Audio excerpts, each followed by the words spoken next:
எல்லாருக்கும் வணக்கம். Welcome to தட்டு சமையல். இன்றைக்கி நம்ம தட்டு சமையலில் ஸ்வீட்னாலே எல்லாருக்குமே பிடிக்கும்.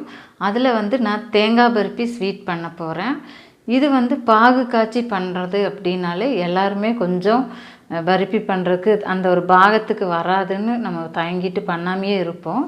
ஆனால் நம்ம இன்றைக்கி தேங்காய் சர்க்கரையெல்லாம் வதக்கி பாகு காய்ச்சாமையே சூப்பரான ஒரு டேஸ்டியான தேங்காய் பருப்பி பண்ண போகிறோம். வாங்க பார்க்கலாம். இன்றைக்கி நான் தேங்காய் பருப்பி பண்ணுறதுக்கு 1 கப் தேங்காய் எடுத்திருக்கேன்.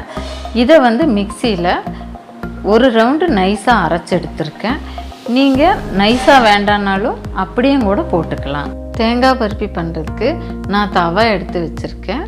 முதல்ல தவாவில் 1 ஸ்பூன் நெய் ஊற்றி தேங்காயை நல்லா வதக்கிக்கலாம்.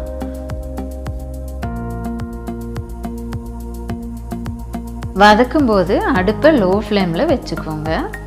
தேங்காவோட கலர் கொஞ்சம் மாறினா போதும். இந்த ஸ்டேஜில் இருக்கும்போது நம்ம சர்க்கரை சேர்த்திக்கலாம். இப்போ நான் 1 கப் சர்க்கரை சேர்த்த போகிறேன். தேங்காயை நீங்கள் எந்த கப் அளவுக்கு எடுத்தீங்களோ அதே அளவு கப்பில் சர்க்கரையும் எடுத்துக்கோங்க.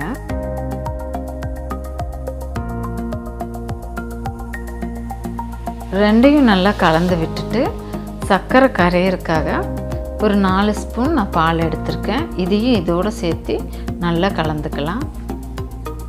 சர்க்கரை தேங்காய் கூட கரைஞ்சி ஒரு பாகத்துக்கு வந்துருச்சு. இது கூட சேர்த்துறதுக்கு நான் முந்திரி எடுத்து வச்சுருக்கேன். இப்போ முந்திரியை தனியாக வதக்கிக்கலாம். முந்திரியை வதக்கிறதுக்கு நான் 2 ஸ்பூன் நெய் ஊற்றிருக்கேன். நெய் லேசாக சூடானது இந்த முந்திரியை போட்டு நல்லா வதக்கிக்கங்க. இப்போ பருப்பி நல்ல ஒரு பக்குவமான பாகத்துக்கு வந்துருச்சு. இது கூட முந்திரியும் சேர்த்து கலந்து விட்டுக்கோங்க. இது கூட வாசனைக்காக 5 ஏலக்காய் எடுத்து தட்டி வச்சுருக்கேன். இதையும் இது கூட சேர்த்து நல்லா கலந்து விட்டுக்கலாம்.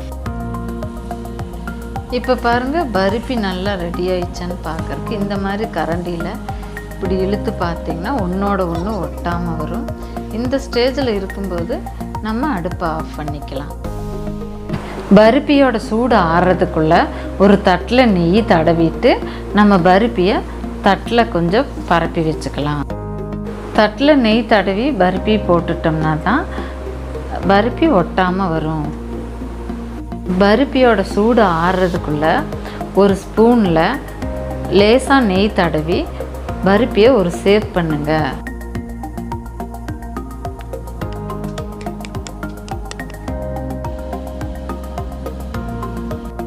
பருப்பி ரொம்ப சூடு ஆறிடுச்சுன்னா நம்மளுக்கு கட் பண்ணுறதுக்கு வராது. அதனால் லேசான சூடில் இருக்கும்போது நம்ம தனித்தனியாக கட் பண்ணிக்கலாம்.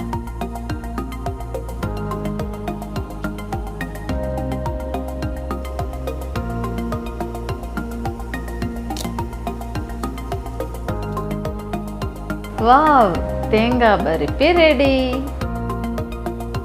இப்போ பாருங்கள், அருமையான ஒரு தேங்காய் பருப்பி பண்ணணும். இது 30 ரூபாயில் தேங்காய் வாங்கி சூப்பராக பண்ணிட்டோம். இது நம்ம கடையில் வாங்கினோம்னா ரேட் அதிகம்தான்.